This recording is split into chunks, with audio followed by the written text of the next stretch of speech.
கல்லூரியில் நான் டீச் பண்ணிட்டு இருக்கிறதுனால நான் அதை பார்க்குறேன். அவனுக்கு இருக்கிற டிரைவ் பூராமே காதலாக தான் இருக்குது.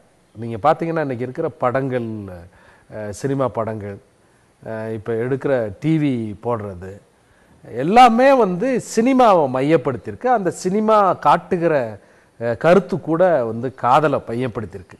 நான் ஒரு மாதத்துலேயோ ஒரு வருடத்துலேயோ ஒரு 4 முறை வந்து மாணவர்களுக்குள்ள பிரச்சனை, ஸ்ட்ரைக்குன்னா எங்கேயா சுற்றி கடைசியில் போய் சேர்ந்தோம்னா இந்த காதல்ங்கிற ஒரு பிரச்சனையில் ஒரு மாசத்துல எவ்வளவு காதல் உடைக்கிறீங்க? நிறைய.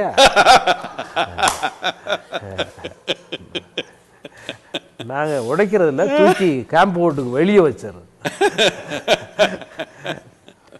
கல்லூரியில் வந்து சென்னை பல்கலைக்கழகத்துக்கு போகிற வழி வந்து எல்லாமே பெண்கள் கல்லூரி. ஒரு நாள் அந்த ஒரு பையன் வந்து என்னுடைய கல்லூரியை சார்ந்தவன், எம்சிஏ படிக்கிற பையன் நின்றுட்டு இருந்தான். வர்றாங்களா இல்லை அங்கே நின்றுடுவாங்க? அங்கே நின்றுட்டு இருக்கான். நான் போகும்போது பார்த்தேன், அவன் அங்கே நின்றுட்டு இருந்தான். திரும்பி வரும்போது பார்க்குறேன் 3 மணி நேரத்துக்கு பிறகு அந்த பையன் நிற்கிறான். என்ன நான் கேட்டேன், நான் வந்து ஒரு பொண்ணை பார்க்குறக்கா நிற்கிறேன். ஏன் இவ்வளோ நாள் ஸ்பெண்ட் பண்ணுறேன், கிளாஸுக்கு போகணும், உங்களுக்கு விளங்காது ஃபாதர், நீங்கள் போங்க ஃபாதர். 4 அரியர் வச்சிருக்கிறான். குடும்பம் கஷ்டப்படுற குடும்பம். இதை எப்படி வந்து இந்த மாணவர்கள்ட்ட எதை சொல்றது? நான் சொல்றது தப்பா? நான் யூனிவர்சிட்டியில் இருக்கிறப்போ இங்கிலீஷ் லிட்ரேச்சர் படிக்கிறப்போ நமக்கு ஒரு இங்கிலீஷ் டீச்சர் இருந்தாங்க. அவர் இங்கிலீஷ் கவிதை நமக்கு சொல்லிக் கொடுக்குறாங்க. கவிதை சொல்லிக் கொடுக்குறாங்க. ஒருத்தர் ஒரு மாதிரி புரிஞ்சுக்கிறாங்க, ஏதோ நடக்குது. அப்போ அவர் சொல்கிறாங்க, என்ன கிளாஸ் ரூமில் உட்காந்து இந்த கவிதை, முட்டாள கவிதை படித்து எனக்கு கவிதை வருமா? போய் மகாராணிஸ் காலேஜ் முன்னே நின்னா தானே உனக்கு கவிதை வரும். காதல் வந்தால் தானே கவிதை வரும். காதல் இல்லை உங்களுக்குள்ள, கவிதை என்ன உங்களுக்கு சொல்லிக் கொடுக்குறது? மறுபடியும் கல் மாதிரி உட்காடுறீங்க, உங்களுக்கு எப்படி கவிதை சொல்லிக் கொடுக்குறதுன்னு அவர் சொன்னாங்க. ஆனால் காதல்ன்றது உடலில் நடக்கிற ரசாயன மாற்றத்தினால தூண்ட தேவையில்லை. காதல்ன்றது ஆழமான ஒரு ஈடுபாடு. இது ரசாயன மாற்றம் தூண்டுறதுனால உங்கள் காலேஜில் இருக்கிறவங்க பக்கத்தில் இருக்கிற லேடிஸ் காலேஜில் இருக்கிறவங்க கூட மட்டும் காதல் பண்ணிக்க முடியும்னு நினைக்கிறாங்க. அது பிரச்சனை. நான் சொல்கிறது, படிப்பு கூடயும் காதல் பண்ணிக்கலாமே, டீச்சர் கூடயும் காதல் பண்ணிக்கலாமே, உயிர் கூடயும் காதல் பண்ணிக்கலாம். நான் சொல்கிறேன், கேட்க மாட்டேங்கிறானே. நான் படிப்பை லவ் பண்ணுறாங்க வர மாதிரி இருக்கணும் தானே. படிப்பை லவ் பண்ணுறாங்கன்னா இது வேணும் பண்ணிக்கிறானே. படிப்புன்றது எழுத புத்தகம் கூட லவ் வர மாதிரி இருந்தால் தானே. அந்த மாதிரி எழுதலையே ஒரு புத்தகம். இப்போ நாம் என்ன பண்ணுவோம், இங்கே நம்ம ஹோம் ஸ்கூலில் இப்போ எல்லாம் இந்த டேர்ம் முடிஞ்சிச்சுன்னா எல்லாம் ஜூன் மாதத்தில் வர்றாங்க. மான்சூன் ரொம்ப ஜாஸ்தி, இங்கே அதிகமாக மழை வரப்போ எதோ பிளான் பண்ணியிருந்தாங்க. எல்லா லெசன் பிளான்ஸ் எல்லாம் பண்ணி முதலாவது வருஷம் இப்படி ஆரம்பித்தது. எல்லா டீச்சர்ஸ் எல்லாம் பெரிய பெரிய லெசன் பிளான் பண்ணி எல்லாம் எனக்கு வந்தது. நான் எல்லாம் பார்த்தேன், இப்படியெல்லாம் பண்ணிங்கன்னா நான் வரமாட்டேன் ஸ்கூலுக்கு. நான் சொன்னேன், இந்த மாதிரி லெசன் பிளான் பண்ணால் என்ன மாதிரி குழந்தை வராது ஸ்கூலுக்கு. நான் சொன்னேன், இதுக்கு என்ன பண்ணுறதுன்னு கேட்டேன். நான் சொன்னேன், மழை வருது இல்லையா, குழந்தைலாம் வர்றாங்க, ரெயின் கோட் எல்லாம் கொடுக்க வேண்டாம், சும்மா காட்டில் கூட்டிகிட்டு போங்க. ஆறு இருக்குது பக்கத்தில், ஆறில் வெடியாடக்கூடும், நல்லா நனைஞ்சு ஊறட்டும் மழையில், அதுக்கப்புறம் கொண்டு வாங்க. மழை என்ன நல்லா புரிஞ்சிச்சு, உணர்ந்துட்டாங்க. மழை பேசிக்கலாம். மழை ஆனால் என்ன, மழை வச்சு நாம் ஜியோகிரஃபி சொல்லிக் கொடுக்க முடியும், மழை வச்சு பயாலஜி சொல்லிக் கொடுக்க முடியும், மழை வச்சு ஃபிசிக்ஸ் சொல்லிக் கொடுக்க முடியும், மழை வச்சு கெமிஸ்ட்ரி சொல்லிக் கொடுக்க முடியும், மழை வச்சு நம்ம நாட்டு ஹிஸ்ட்ரி சொல்லிக் கொடுக்க முடியும், நம்ம கல்ச்சர் சொல்லிக் கொடுக்க முடியும், எல்லாமே சொல்லிக் கொடுக்க முடியும்.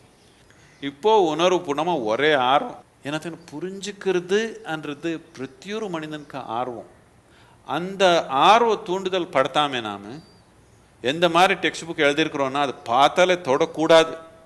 அந்த மாதிரி எழுதியிருக்கிறோம் டெக்ஸ்ட் புக்கு ஒரு காதல் கதை மாதிரி எழுதியிருந்த எதுக்கு படிக்க மாட்டாங்கன்னு கேட்குறேன்.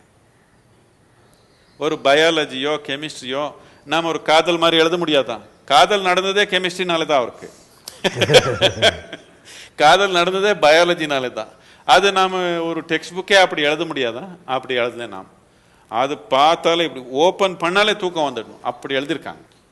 ஆனால் அந்த நம்ம காட்டுற இந்த சினிமாவும் இதுவும் காட்டுற காதல், அந்த காதல் இல்லை, நீ சொல்கிற காதல் இல்லையே. இல்லை, உண்மைதான். எதுக்கு அப்படி ஆயிடுச்சுன்னா நாம் சரியான சூழ்நிலை உருவாக்கலை. இப்போ எது அவருடைய உடல் அவருடைய மனம் எது எந்த நோக்கி தூண்டுதோ அப்படி போகிறாங்க. இன்னொரு தேவையான தூண்டுதல் நாம் உருவாக்கலை, சும்மா போதனை தான் கொடுக்குறோம். தூண்டணும் தானே நாம்.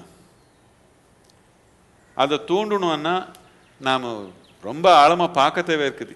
கல்வி சொல்லி கொடுக்குறவங்க கூட ரொம்ப ஆழமாக பார்க்க தேவை இருக்குது. எல்லா இன்ஸ்டிடியூஷன்ஸும் ஆழமாக பார்க்க தேவை இருக்குது. ஏன்னா இந்த மேசிவ் லோடு எடுத்துட்டோம், நாம் பெரிய இண்டஸ்ட்ரி மாதிரி எடுத்துட்டோம் எஜுகேஷனு. அதெல்லாம் பார்க்கறதுக்கு வாய்ப்பில்லை. எப்படியோ முடிச்சு ஒரு பாஸ் பண்ணால் போதுடான்ற ஆயிடுச்சு எல்லாருக்கு. உங்களை போன்ற ஒரு துறவி, என்னை போன்ற ஒரு துறவி, 2 பேர் வித்தியாசமான துறவிகள். நான் துறவி இல்லை, நான் காதல்.